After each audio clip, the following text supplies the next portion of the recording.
Hello. So today I have another very special guest, a good friend of mine, Calyxa. Never owe me anything.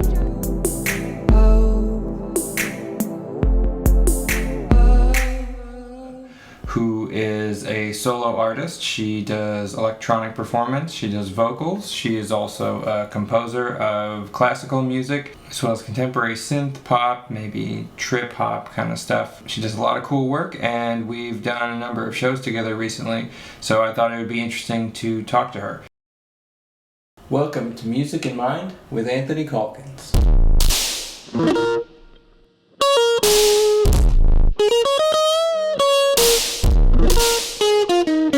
Hello. Hello. This is Calyxa, good friend of mine, a musician, artist, and we've played some shows together. I thought it'd be fun for us to have a talk. Yeah. Yeah, so we met a few years ago when I was a grad student at UC Irvine. Yes. And in the last year or so, we've started playing a few shows together. So Yeah. I've gotten to hear your music a lot, and it's very cool. I like it. And same with me with yours. Yeah. So, can you just talk a little bit about what you're doing right now, and maybe that can be the jumping off point? Okay. Yeah, with my music, I'm just producing beats and synthesizers in Ableton and trying to create like tracks with that, with me singing and vocal effects, and then taking that music and releasing it, putting it out there, and then performing it live, trying to get some exposure or whatever. Mm-hmm. Yeah, so that's been fun because I've been getting to play around Long Beach a little more, and then playing with you has also been exciting too, going to Silver Lake, and you've helped me get a couple of gigs, I think, Cool. for sure. Cool. So you're a solo artist, pretty Mhm. much, right? You make your own beats, you make all your tracks, you sing live. What's been your experience of sort of working on your own like that? Like how do you approach getting gigs and promoting yourself and things like that? Well, I really enjoy doing a lot of things by myself because I can exert total control over things, but it's not like I'm a control freak. I think it's more because I'm a little introverted and like a bit self-conscious about like methods of producing and all that. Mhm. But as far as getting shows, for the longest time I've just been emailing, like for years I've just been emailing places like, hey, I want to play, here's my stuff, let like 2 months pass, email them again, Yeah. over and over again.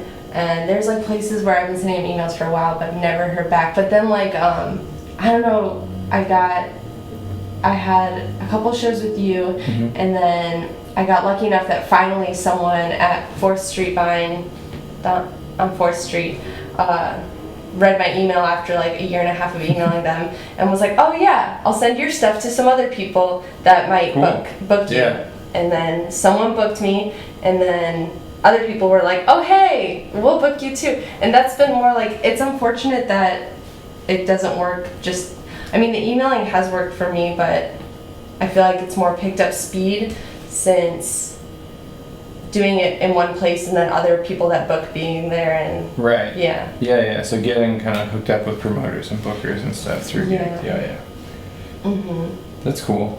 And where do you see your music as fitting in terms of like genre or scene or anything like that? I don't know. I feel like both of. I think it's kind of like a mix between. Although maybe I'm giving myself too much credit. A mix between like the electronic music scene, more like, and then also a little bit. I try and use elements of hip hop and R&B and stuff. So mixing between that, but I don't think I'm like on the technically proficient level of some electronic musicians, like they're just going at it and doing a lot of stuff live with this amazing gear, and then yeah, I don't know. I don't know. I mean, your show's pretty technical. There's a lot of stuff going on, right? Yeah, and I guess there's a lot going on in the music. It just depends with the live show how much I want to put into doing it live versus like being kind of afraid of what might happen when you use so many Sure. live electronics and stuff. But yeah. Do you feel connected to any scene or like a community of musicians or anything? You mean like in the area? Yeah, well, I mean, I've noticed it since my act is also solo. Mm-hmm. I feel very like out to sea sometimes, or like disconnected. Like I'm not part of any kind of movement or scene. Yeah. Like if I think about like what I imagine like Seattle in the late 80s, early 90s, it was like there's a bunch of like similarly thinking groups or people working in sort of tandem who knew each other and like were playing at the same spots. Yeah, I guess like you're right, because I do see people that play in bands or like that are good at certain instruments, and then they'll play for each other's like projects or whatever, and then they're all kind of doing the same thing. I think I kind of am trying to fit in with some producers / singers that are around. I don't think they're really concentrated in this area too much, but like there's this girl Abra, and she produces all of her stuff like kind of at her house, and I don't know, now she probably could do it in a studio because she's had some success with it, but she's done like, you know, kind of like the bedroom producer with singing, and then obviously there's Grimes that does that too, and I'm trying to think of a few other ones, but they're not coming to the top of my head right now. So Do you think the scene thing is important? I don't know, I feel like I don't get a sense that there is a lot of scene around here in Long Beach, and then even in LA I think there is. Yeah. But at least I also don't get the sense that there's any sort of like unified movement or anything going on. I don't know if you see like there is something. Yeah, actually, now that I think about it, I feel like what I've been told, which is kind of like, I take it as a compliment, is that if I were to fit in to one kind of area or group around here, it'd be like the Green and Gold group, and they do electronic music. They have their residency at Que Sera, and it's like a record, like they produce records, they have artists on their lineup, and they have me play sometimes as a guest, which has always been a pleasure. And so I feel like if I were to align myself with any of the scenes in Long Beach, it would probably be their like little electronic scene, the Green and Gold one. Do you see yourself as connected to the greater LA area in any way, or are you very like Long Beach oriented? I feel I'm very Long Beach oriented right now because, and it's like discouraged me from trying to get gigs in the LA area. Right. Because like, I don't know, I've noticed more people coming to shows out here, which is nice because like, not even that long ago was maybe, you know, whoever I was dating at the time and a friend or two, and then but now it's like some people will show up because they see it on Instagram and they like are acquaintances, and that's super cool. But then if I'm going to like LA, like I had one at the Resident, and I was like, damn, the Resident, I feel so cool. And but then like no one could come because it was in LA on, I don't know, a weeknight or something. Yeah, and then so it was completely empty, and it was nice because I got paid, but I kind of felt like I robbed them a little, and they were like, see you never, you know, because I couldn't bring in anything. Did they say that? No, but I don't think they're ever going to book me again. Like I was like, hey, I bet if you get a big following, they will. Yeah, maybe. I feel like that's the thing, is like money trumps everything. And I'd be happy for any show that I could get in like LA or whatever, but I think that's would be a struggle, is having people come, because people, they have to make that drive, and I think it already takes enough for people to like Uber 5 minutes to go somewhere, like to decide to do that. Yeah, you need fans. Yeah. Not friends. I know. Well, friends are good too, but yeah, it's like sometimes it's an inconvenience for them. So I think just for the convenience of people that I might want to have people at my shows, I've been sticking in Long Beach a little bit. Sure. Yeah, it makes sense. So you've come out with a couple music videos recently. Yeah. Have you found that that's been a good factor in developing like people's awareness of you, building fans or anything like that? I feel like maybe. Like you feel like you have a strong presence that's growing? Yeah, a little bit, and I do think the music videos have helped because like I think it's given people like a little more of something to go off of for my music. So instead of just listening to something once on Spotify or on Bandcamp, it's like you can see it, like you can see the video clip on Instagram for it, or you can see it on YouTube and people like, oh, this is my friend, she does this, and they'll show them the video, and then they have the visual memory as well as the audio. So I think that helps a lot because they'll say, oh, I saw you in the, you know, like I remember seeing your music video, and I was like, okay, cool. Yeah, that's cool. Yeah. It sticks in their heads. Yeah. Marketable. Yeah. So do you like the feeling of performing by yourself? As opposed to like with other people? I guess like I've thought about maybe asking someone to help or whatever, like maybe doing stuff with other people. Like an MC. An MC. A hype man. A hype man, yeah, that'd be great. Oh, no, I don't know, I was thinking about having someone like maybe help more with some of the electronic stuff, but I do like doing it by myself. It's a little bit scary on stage being by myself because I realize like it's like every time I go on I realize how small I am and my body feels so much smaller than it is. But but I also like kind of challenging myself and seeing all the things that I can do by myself on stage and hopefully make entertaining. Yeah. And yeah. What's interesting is when I first saw your act, you were doing a little bit of electronic work while you were singing. Yeah. And the last few times I've seen it, you seem to move away from that and sort of keep all of that compact and self-contained. Yeah. Is any of it, is it all set or is anything interactive?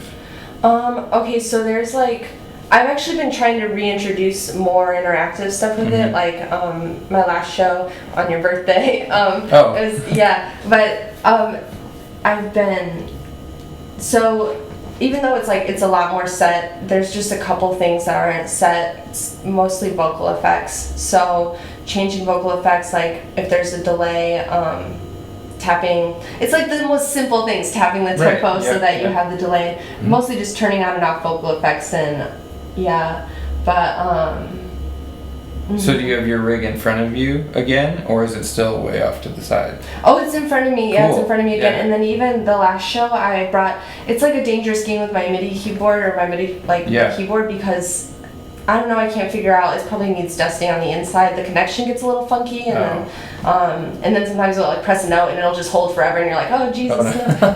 Oh, no. But yeah, so I did that last time. I had a couple tracks where like I would play the lines, one of the synth lines also, and that was really fun and exciting, but at the same time it did glitch on stage, which wasn't that bad because I just had to reset it like really quick. It was like, instead of me singing like la la la, I'm looking at you, like I was like and then like touching the thing.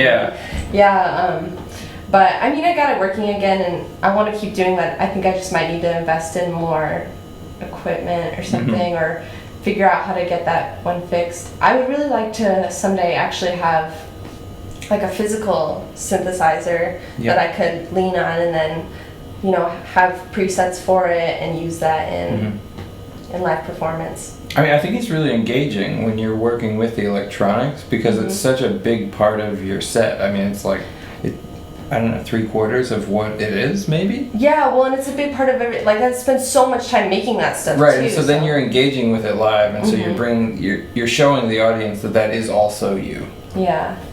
I think, like, one of the reasons that I, like, went away from it for a minute was because I was just trying to figure out the best way to get, like, trying to see where I feel comfortable in a live setting, and then, I don't know, watching other people perform, so there's a lot of acts that I've seen around that they will even just plug their iPhone in and then they'll sing to it. And I know it's like, feels like karaoke. Yeah, it does, but like, they're also good, and so I'm just like, and then you hear about like Drake and Kanye doing stuff like that, and it's like, well, if they can do it, like maybe I can do it. I'm not on their level, but it's an excuse. A little lame when they do it too. I don't know, I'm not like... No, it is. It's not impressive. Yeah, and then I was also thinking like a lot of the people that I've seen do that in the area, their stuff I think is oftentimes produced by other people, like local producers and stuff. So, and the difference is I produce my stuff, so I want to have more of like an interaction with the music that I'm making in a live setting. So yeah. I mean, even just having the unit on stage with you, I feel like is important. Mm-hmm. I like that you have that there and that you control things that way. Yeah. Versus just hitting play and going. Yeah, I think that was like, I mean, it was good to try and then like kind of ease back into doing it again, not having it be so intensely like about doing it, even though it wasn't that intense before, but just figuring out like what do I want to do live versus what is not as important to do live. Yeah, I don't want to make it harder than it has to be just to make it look like I'm working hard, you know. Yeah. But then. Yeah, but that's good too. I mean, it's a show. Yeah, exactly. Yeah. So, also, what is this unit we're talking about? What do you use? It's an the APC-40. Okay. Yeah. Cool. Yeah, and that's so great because you can map it to do a lot of different things. So I have been using it in front of me lately, and like controlling all the vocal effects with it. Yeah. Yeah, so it's a MIDI controller that has dials and pads and sliders, right? Mm-hmm. Yeah. Yeah. Cool. Yeah, and you like using Ableton? Yeah. Have you What do you used? prefer to use? No, I mean I like Ableton. Have you used other DAWs or anything like that? I learned Logic for a few years for a class, and I was very disappointed because I thought that it was going to be an option between Ableton and Logic, and they were like, nope, just Logic. Oh. And so I used Logic. I don't know if it was like my stubbornness and like, because I had bought Ableton before the class, like, yeah, and then I don't know if it's my stubbornness, like not wanting to adapt to something else, but I just didn't care for it as much, so. We're recording into Logic right now. Oh, sorry, Logic. I don't know, Sorry, Logic. but I do like Ableton. I feel like, I also think I'm not that like savvy with different things, like it takes me a while to learn them, so once I have one thing that I feel comfortable with, I kind of want to keep. I feel like I'm just not even I have so much more to learn for Ableton. That's what I think. But your tracks sound great. Well, I mean, like, do you create your own drum kits and stuff? Samples and things like that? I mean, I don't create all my own samples. Some of them are like the sample presets with like different things in them. Yeah. They sound good. Yeah. But yeah, other than like the occasional time where I'm just like full 808s or whatever, like that, I usually will like use a combination of different hits and samples for. Yeah. But they sound good. I mean, like, there's a nice rich sound, good synth sound. Yeah, I like them a lot. Oh, thanks. Yeah. Cool. Yeah. So you're also a classical composer. Yes. Although I haven't like worn that hat in a while. Sure. Yeah. Well, what was the last piece you wrote that wasn't for your act? Yeah, I know the last piece I wrote a couple of songs because it's like I feel like I was kind of trying to like inch my way out of the classic one into, because it's like the things that I wanted to achieve I wasn't able to achieve in that academic environment.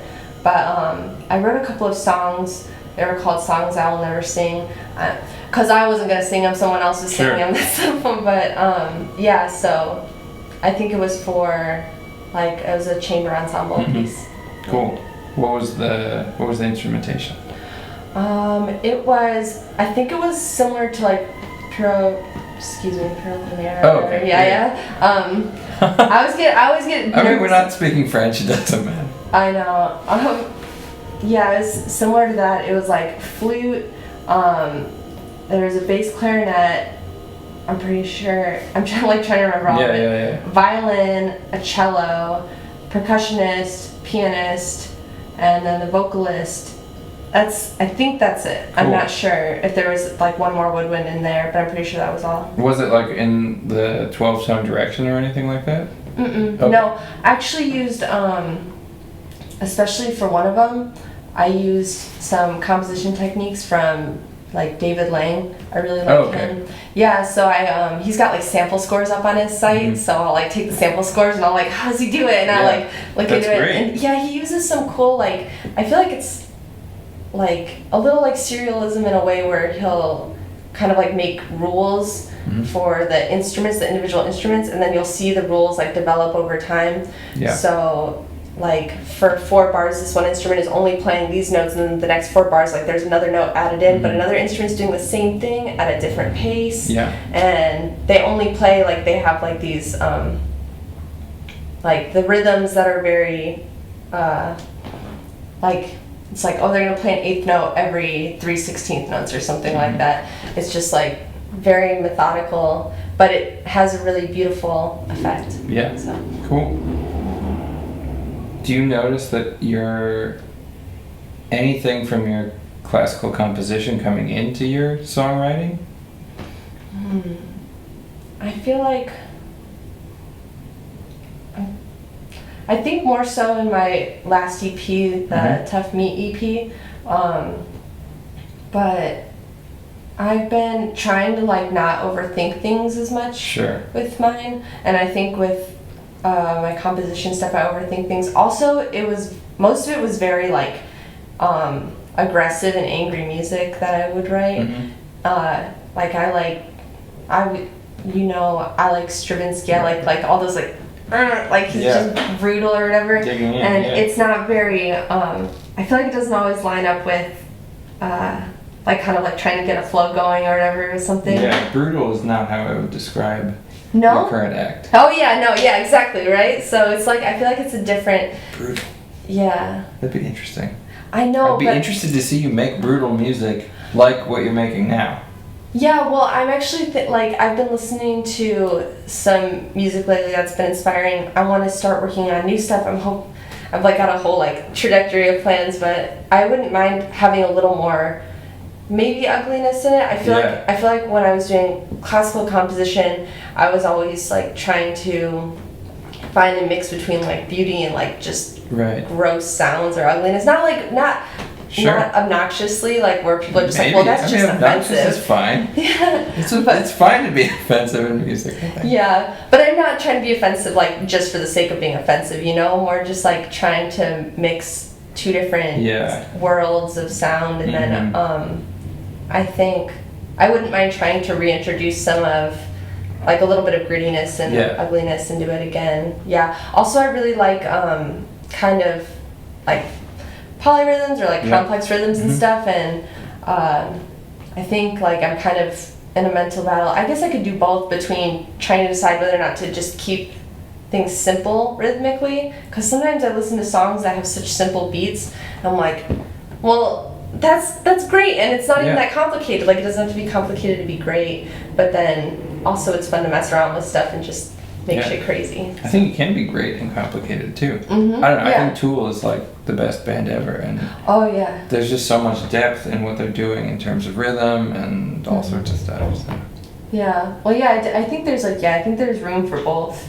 I don't think I'd have to like make a decision like I'm only gonna do simple beats for this EP, or I'm only gonna do like super complex beats that make everyone feel like they're gonna dance and like shake their body in a weird way or something.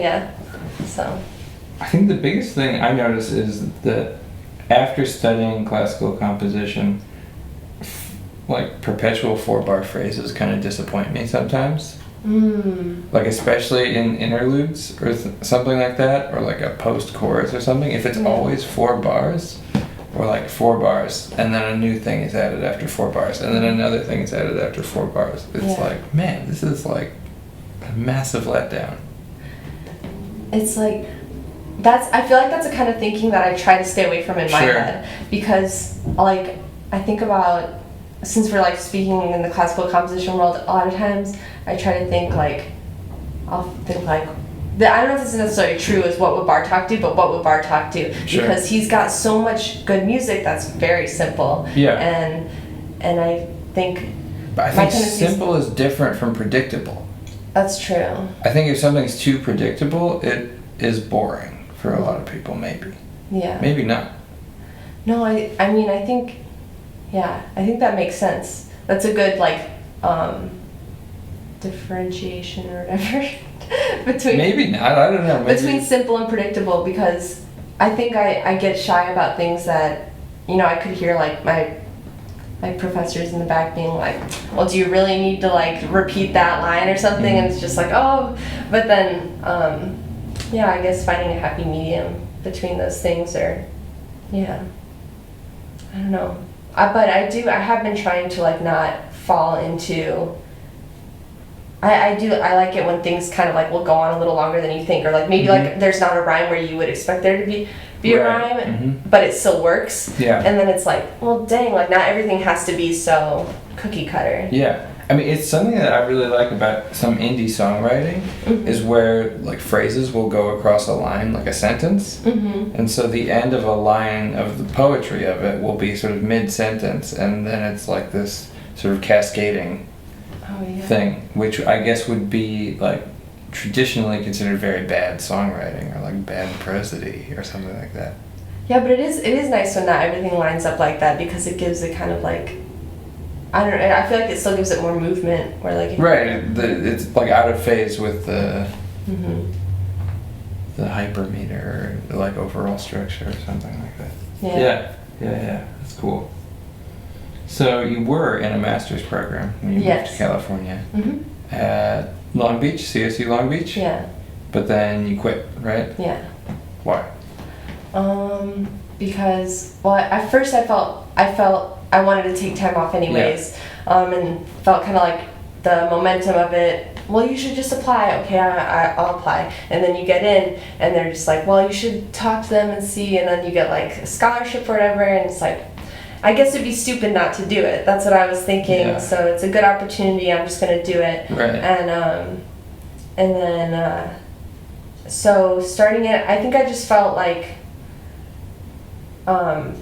within the first semester they were already talking about, well, you got to think about your PhD portfolio, and I was like, oh my god, that's like school forever. Yeah. And it's not like I'm knocking programs or going to school, but I think there's like two elements. Personally for me, I think I needed time off from school, because it's just like it takes so much energy and time and thinking. Did you go straight on? Yeah. Yeah. Yeah, so it's like I've never been out of school. Well, this is my mindset. I have not left school since kindergarten. Like when I was I was like, this has been forever, and like they're already talking about like programs past this, and I'm just thinking like, oh, I'm not going to get a second to breathe. I'm going to come out of this, and I'm not going to know anything other than this world.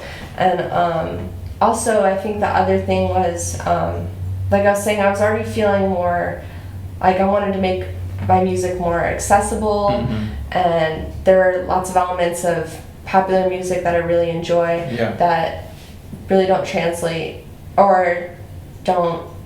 in a way that a lot of people enjoy into the classical world. The academy. Yeah, exactly. Yeah. So I think I was working on this one like electronic song piece, which really was just could be one of my songs. Right. And they were saying like the lesson teacher was like, oh, I really like this, but I think you're going to need to change it for your juries so that the other like professors like it, because he was like a grad student. He's like, I think they're not gonna buy it with the beat that's happening and all that. And I was like, I don't know, I just realized that the music I was wanting to make, I would have to spend time making music that would fit for school to get me my degree, and music that I actually want to make on the side. And then I would rather just spend my time in the present spending all my energy doing music on one kind of music that I really like. And then, in the future, if I decide like this isn't working out for me, then I can always go back and spend all my time on that. I mean, it makes sense. You're a composer. You want to make what you want to make. Yeah. Why would having a beat? Why wouldn't they buy it? I don't understand. Have you ever tried to make something with a beat? Yeah. I think it depends on who, like, what faculty you're dealing with and what school you're at and things like that.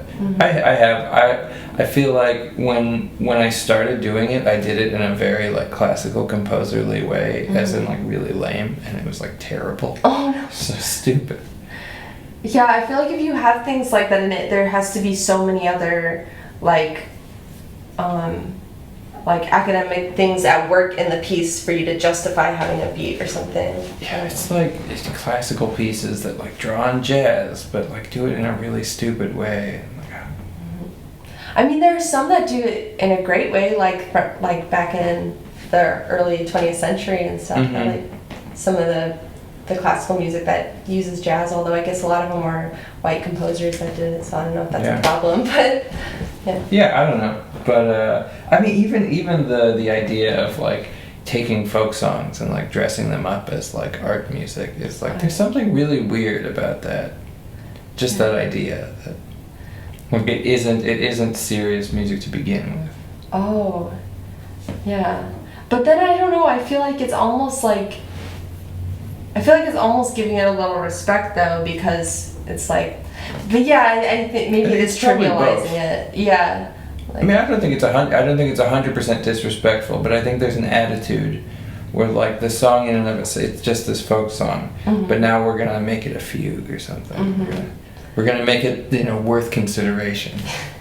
Yeah, I guess that's true, but it's also like, yeah, I also find it like exciting too. I can see the draw to it, because when you make a folk song like a fugue or whatever, then you're creating like a whole world just based on one melody that and I feel like it's like when people do remixes a little bit, you know, like it's just you're taking a musical idea and then making it your own while still keeping it. It's cool. Yeah, it is cool. But yeah, I think the danger is just thinking that it wasn't cool before or something like that. Oh yeah, because for sure they probably wouldn't, like if someone came with that as their piece of music, they'd be like, no. Yeah, I mean, you show up with a guitar and sing a folk song in your composition. They're like, don't you understand what we're doing here? This is composition. This is composition. What a statement. What a thing to say. This is composition. I don't know what you're doing. Yeah. Oh, man. Yeah. But that's interesting. So you came out here straight from your undergrad, where you also did composition. And so what kind of stuff were you doing? So you had your Piero ensemble for the songs. Was it very like Stravinsky-esque, most of your music? I don't think it was all like that. I think that like rhythmically and I kind of got inspired by it, but I don't know.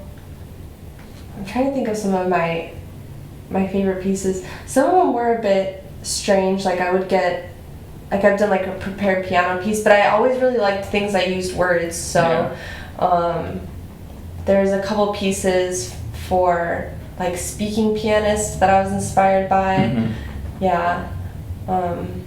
And then other ugly sound people that I like or whatever, like Penderecki.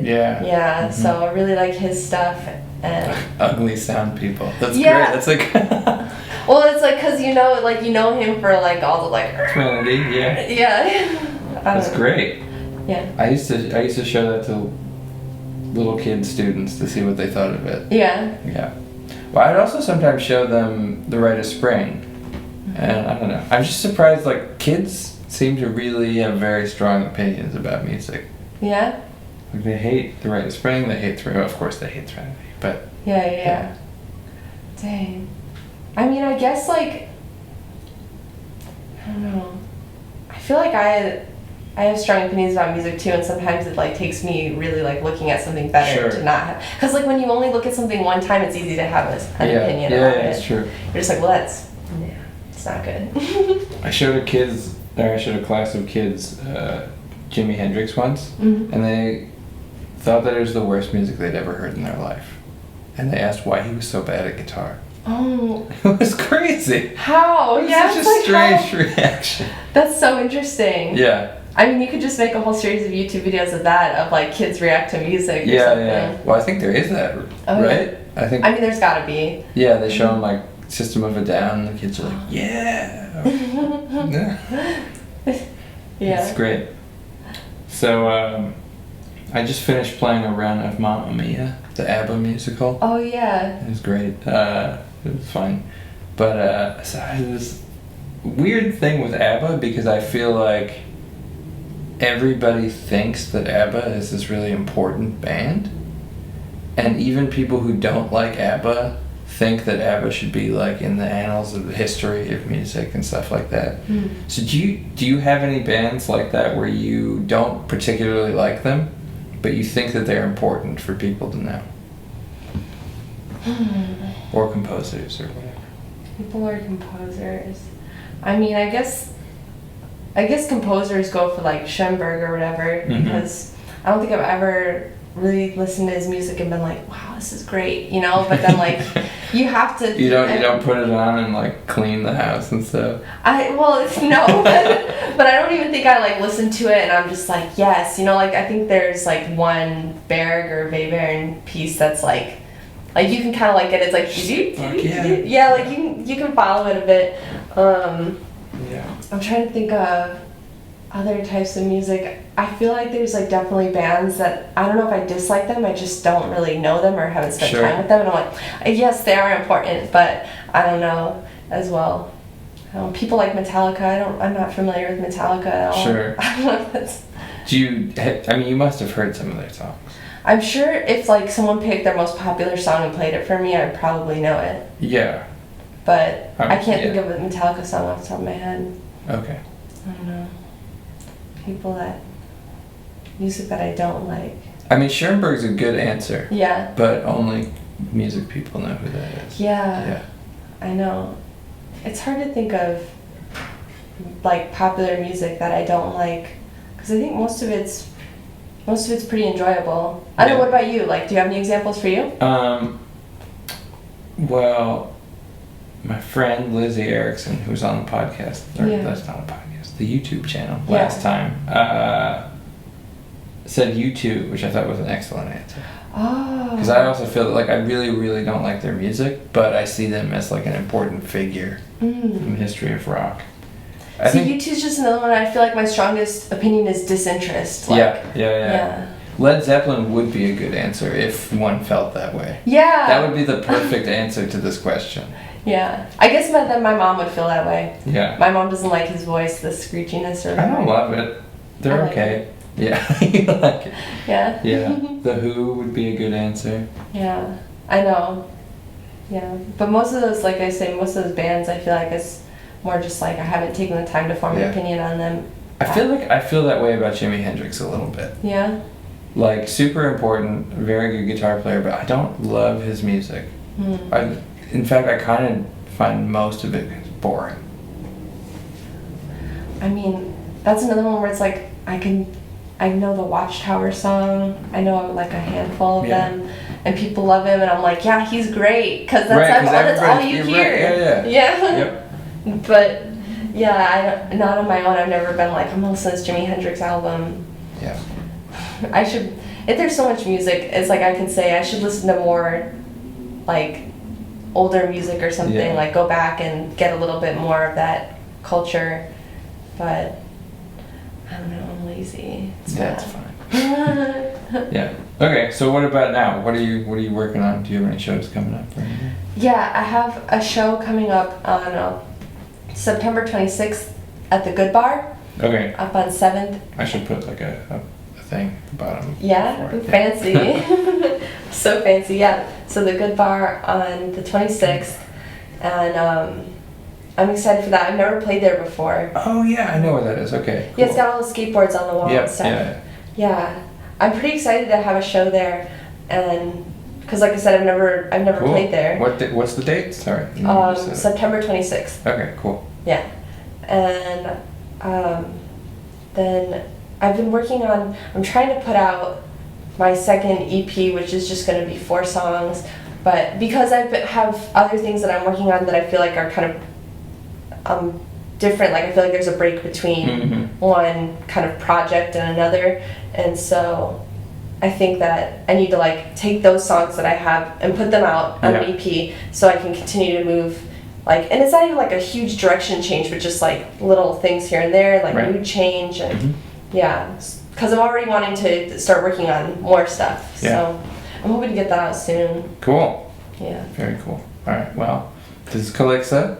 Yes. All right. Yeah. Calyxa. See you later. Goodbye. Bye. Thanks for watching this episode of Music in Mind with Anthony Caulkins. Please like, subscribe, leave a comment if you have any thoughts. And if you like my content generally, please consider visiting my Patreon page with links below.